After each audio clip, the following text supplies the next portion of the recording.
Long ago, God spoke to Moses and told him all the things he was about to do for the Israelites who were in captivity to the Egyptians. He told him to first go to the elders of Israel and tell them that God was fully aware of their suffering, and he had an amazing plan to free them that was going to make for many great stories for generations to come.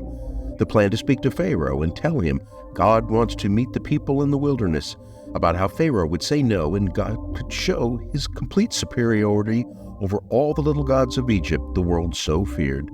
He told them of the land he would lead them to, filled with milk and honey. But what was Moses' reply? What if no one believes me? What if I look stupid? What if I fail? God answered, Hey Moses, what's that in your hand? And Moses said, Just a staff. In another story, Jesus and his disciples were ministering to a large crowd of hungry people. In John's Gospel, he has an interesting point no other version of the story includes.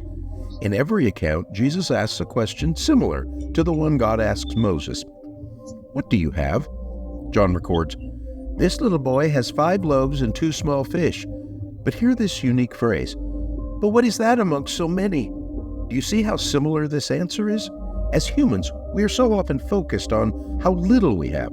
We focus on our weakness, on our inability to perform on our own, reasons to let everyone else know why we have failures in life. John then says that the reason Jesus asked was only to test the disciples. He just wanted them to see their current limitations.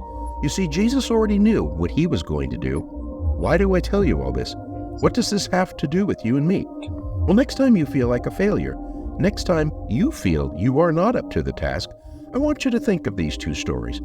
If you listen closely, you will hear God whisper, What do you have? And then, I hear you telling me all the things you don't have. I only have small talent. I only have a small amount of money. I only have small strength. I only have little influence. But hear what I am asking you. What do you have? And before you tell me how little and worthless what you have is, remember this, my child. I only ask to see where your trust lies. Is it in you, or is your faith in me? You see, I already know what I am is going to do for you with the little you have. I want you to take your eyes off of what you see as little. So the reason for these 2 stories is for you to begin to see the great potential in what you do have, however small. What you have is a seed. Remember, you have no idea how many apples are within.